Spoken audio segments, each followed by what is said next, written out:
আসসালামু আলাইকুম। Sourav lifestyle blog চ্যানেলে আপনাদের সবাইকে স্বাগতম।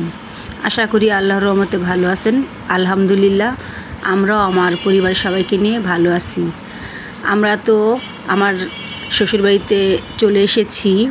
এখন আস্তে আস্তে আমাদের যেহেতু অনেকটা লেট হয়ে গেছে, তাই ওনারা রান্না বাড়া করে রেখেছিল। এখানে আমার ছেলে, আমার বোনের মেয়ে আর বোনের ছেলে খেতে বসেছে।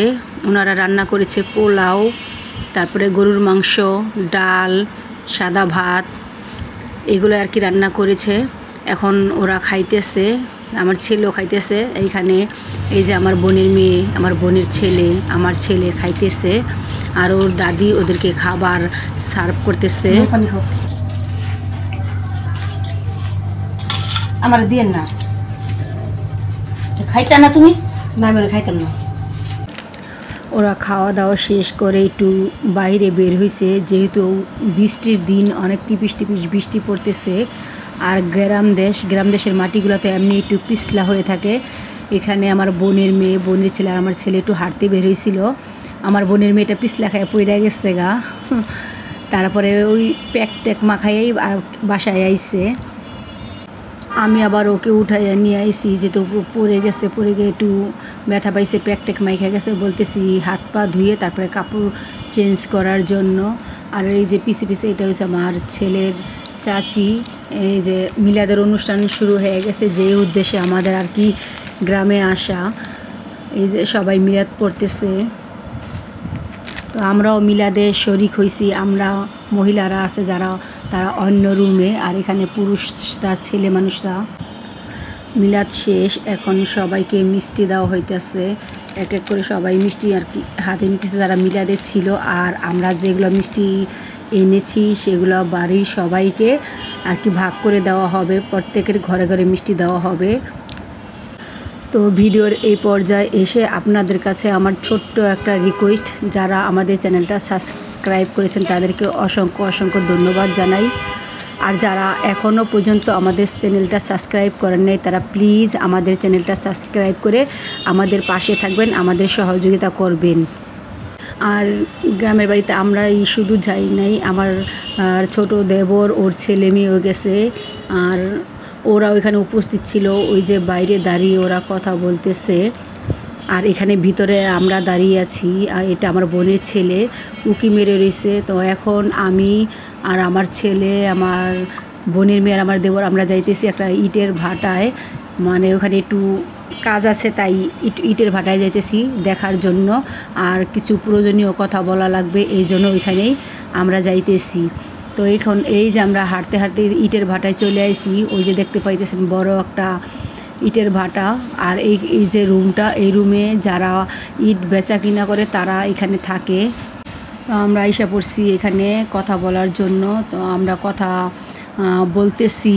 আর ওই তো দূরে দেখতে পাইতেছেন আপনারা, আমরা একটা কিন্তু ফ্যাক্টরির মতো দেখা যায়।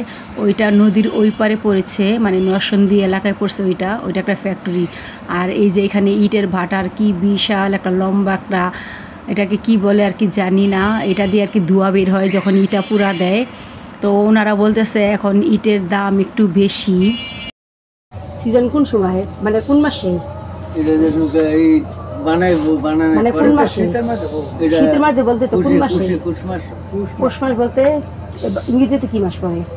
সেপ্টেম্বর অক্টোবর, তো সেপ্টেম্বর অক্টোবর, জানুয়ারি ফেব্রুয়ারি পরে, মানে ঈদের পরে না, ঈদের পরে, রোজার পরেই। তখন মানে হাজারে, হ্যাঁ মানে ফেব্রুয়ারিতে না, ফেব্রুয়ারি মার্চে, মানে তখন দাম কম থাকবো, হাজারে মানে 1000, 9000। আচ্ছা, পয়সা শর্ট লাগে না, নতুন ইট বাইরে হয় না, মানে কোনো খোলা ঈদ নাই, ঈদের বাজার অনেক টান। ওয়ানকার ডাক না নতুন লোক হেবার গাবে আছে যে বাজার, খালি খোলাতে একটা না। আচ্ছা গাজি বুঝতে পারছ মাসুদ বলে ঈদের লেগা ঈদ লাগবো আর নতুন বাড়ি নিও বেচা নাকি যে বায়না বুনা লওয়া আর কি। দলিল হয় নাই আহত না। ওয়ারিদার না যারা সঠিক আছে এরপরে মনে করো তোমার জায়গায় না তুমি বেচছো না বাইনা রয়েছো না এমনি দিয়েছি অনেক এমনি দেওয়া ভাড়া ভাড়া তাহলে দুইজন এটা আলাইছে তিনজন এমনি হ্যাঁ হ্যাঁ ভাড়া কি হেরো টিয়া পাইছে ভাড়া হিসাব মাসিক ভাড়া আহ, ভালো তো এটা বারো যে সাইকেল যারা নিচে একবার কোম্পানি